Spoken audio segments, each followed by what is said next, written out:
Hello student, आज हम व्याकरण में पद परिचय पढ़ेंगे। जैसे कि आप जानते हैं, अपने भाव तथा विचारों का आदान प्रदान करने के लिए हम भाषा का प्रयोग करते हैं। भाषा शब्दों तथा वाक्यों से निर्मित एक सुव्यवस्थित रूप होती है। अर्थ के स्तर पर भाषा की सबसे छोटी इकाई शब्द है, यानी जब वो शब्द के रूप में प्रयोग होता है, अकेला होता है तो शब्द कहलाता है। लेकिन वही शब्द जब वाक्य में प्रयुक्त होता है तो वो पद कहलाता है, और वाक्य में प्रयुक्त होने पर वही शब्द पद कहलाता है। जैसे कि इसकी डेफिनेशन भी है, वाक्य में प्रयुक्त पदों का व्याकरणिक परिचय पद परिचय कहलाता है। जैसे कि एक सेंटेंस है, सोनिया पत्र लिखती है, तो यहाँ पर वाक्य में प्रयुक्त जो पद हैं उनका अलग अलग परिचय देना ही पद परिचय कहना है। जैसे कि आप लोग अपना परिचय देते हो तो अपने परिचय में आप पूरा अपना विवरण देते हो। ठीक उसी प्रकार यहाँ पर वाक्य में जो पद यानी जो शब्द प्रयुक्त हुए हैं उनका परिचय देना ही पद परिचय कहलाता है। पद परिचय के अंतर्गत वाक्य में प्रयुक्त पदों को अलग अलग करके प्रत्येक पद का परिचय दिया जाता है। उसकी व्याकरणिक विशेषताएं और कार्य बताए जाते हैं।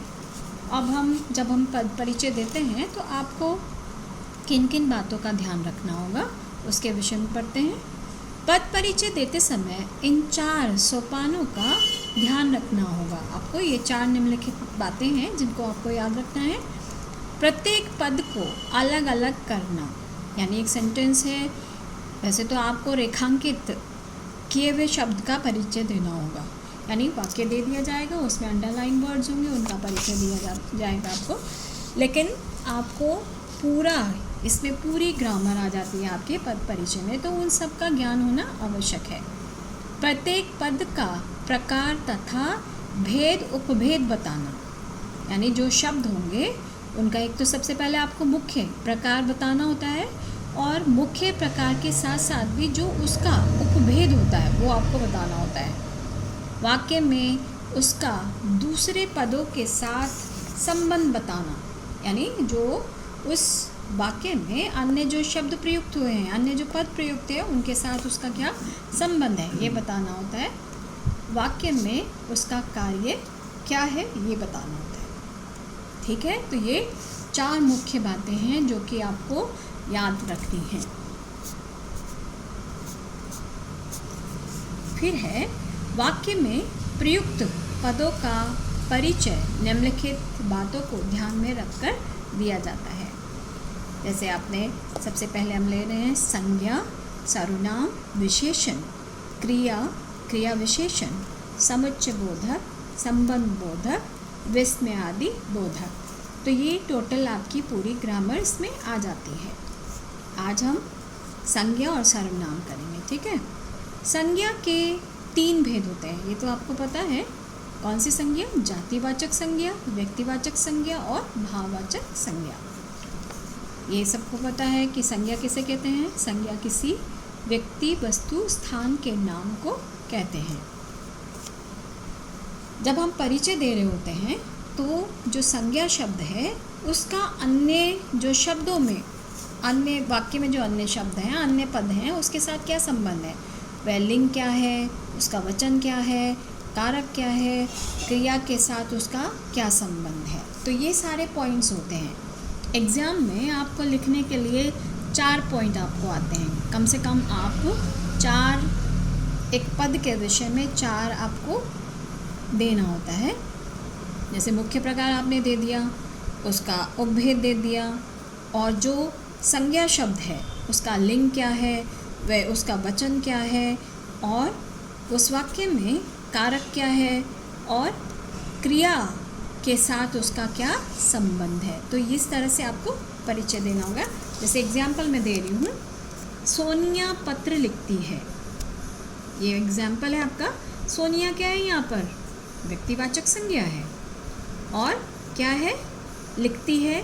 क्रिया से आपको पता लग रहा है कि वो स्त्रीलिंग है, और एक वचन है, और करता है, ठीक है, क्रिया का करता है। तो इस तरह से आपको 1 2 3 4 आपको पॉइंट्स मिल गए। तो ऐसे आपको हर पद के 4 आपके उपभाग आपको बताने होंगे। फिर दूसरा शब्द है इसमें पत्र।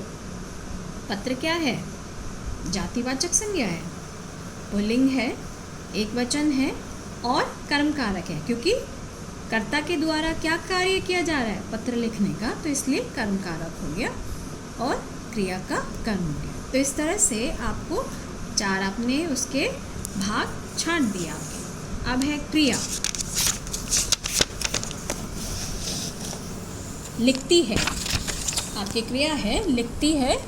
आपको सबसे पहले उसका भेद बताना होगा। क्रिया क्या है? सकर्मक क्रिया है और कर्तृवाच्य है, यानी जो क्रिया है कर्ता के अनुसार उसकी क्रिया आपको बतानी है, कर्तृवाच्य में आ जाएगी। स्त्रीलिंग है, सामान्य वर्तमान की क्रिया है, क्योंकि ता है, ती है, ते हैं या रहा है, रही है, जहाँ पर आती है तो वो कौन से काल का वाक्य होता है? वर्तमान काल का। अन्य पुरुष है, यानी वह कौन? सोनिया, एक वचन, और सोनिया कर्ता के अनुसार कर्तृ प्रयोग हुआ है, ठीक है। तो इस तरह से आपने प्रत्येक वाक्य में निहित जो प्रत्येक पद था उसका परिचय आपने जान लिया। आशा है आपको समझ आ रहा होगा। तो इस प्रकार से आपको संज्ञा आपने उसकी छाट दी है। संज्ञा कोई भी हो सकती है, जातिवाचक संज्ञा हो सकती है, शब्द के अनुसार आपको ध्यान देना होगा, व्यक्तिवाचक संज्ञा हो सकती है या भाववाचक संज्ञा हो सकती है। तो इन सब के विषय में, तीनों की विषय में आपको जानकारी रखना आवश्यक है, तभी आप वाक्य में उसका पद परिचय दे सकते हैं। अब दूसरा है सर्वनाम। सर्वनाम यानी जो शब्द संज्ञा के स्थान पर प्रयोग किए जाते हैं उन्हें सर्वनाम कहते हैं। सर्वनाम के भेद आपको आने चाहिए। पुरुषवाचक सर्वनाम, निश्चयवाचक सर्वनाम, अनिश्चयवाचक सर्वनाम, प्रश्नवाचक सर्वनाम, संबंधवाचक सर्वनाम और निजवाचक सर्वनाम। तो ये सर्वनाम के भेद हैं। इनके भी वैसे जैसे आपने संज्ञा में किया कि जो सर्वनाम है उसका लिंग क्या है, वचन क्या है, कारक क्या है और उसका क्रिया के साथ क्या संबंध है, तो ये आपको आना चाहिए। इसके लिए भी हम एक उदाहरण देख लेते हैं। जैसे है, मैं काले कपड़े पहनता हूँ। मैं काले कपड़े पहनता हूँ। तो यहाँ पर जो मैं है, मैं क्या है? पुरुषवाचक सर्वनाम है। कौन सा पुरुष है? उत्तम पुरुष है। यानी आपने भेद बताया, उसका उपभेद क्या है? उत्तम पुरुष है। और क्या है? एक वचन है, कर्ता कारक है, और क्या है? पुल्लिंग है। अब यहाँ पर आपको सर्वनाम में ध्यान देना होगा, क्योंकि यहाँ पर लिंग क्लियर नहीं होता, लेकिन क्रिया के आधार पर आप जान लेंगे कि वो जो सर्वनाम है वो स्त्रीलिंग है या पुल्लिंग है, ठीक है। यदि मैं काले कपड़े पहनती हूँ तो आपकी क्या हो जाता लिंग? यहाँ पर स्त्रीलिंग, लेकिन यहाँ पर क्रिया है पहनता हूँ, तो उससे आपने अनुमान लगा लिया कि पुल्लिंग है। क्रिया का कर्ता है, पहनता जो क्रिया है उसका क्रिया का कर्ता क्या है? मैं, ठीक है। फिर है दूसरा आपका काले। काले काले क्या है यहाँ पर? गुणवाचक विशेषण, यानी कपड़े की क्या विशेषता बताई गई है? काला कपड़ा है, तो गुणवाचक विशेषण हो गया और पुल्लिंग हो गया। कपड़े बहुत सारे हैं तो इसलिए यहाँ पर बहुवचन हो गया। और विशेष्य क्या है आपका? कपड़ा, यानी जिस शब्द की विशेषता बताई जाए वो विशेष्य होता है, ठीक है।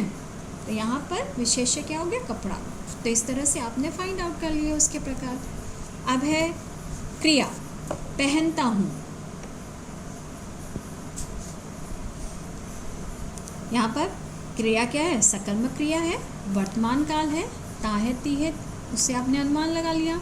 पितृवाच्य है और पुल्लिंग है, एक वचन है, क्योंकि मैं के अकॉर्डिंग आई है क्रिया, तो यहाँ पर एक वचन है।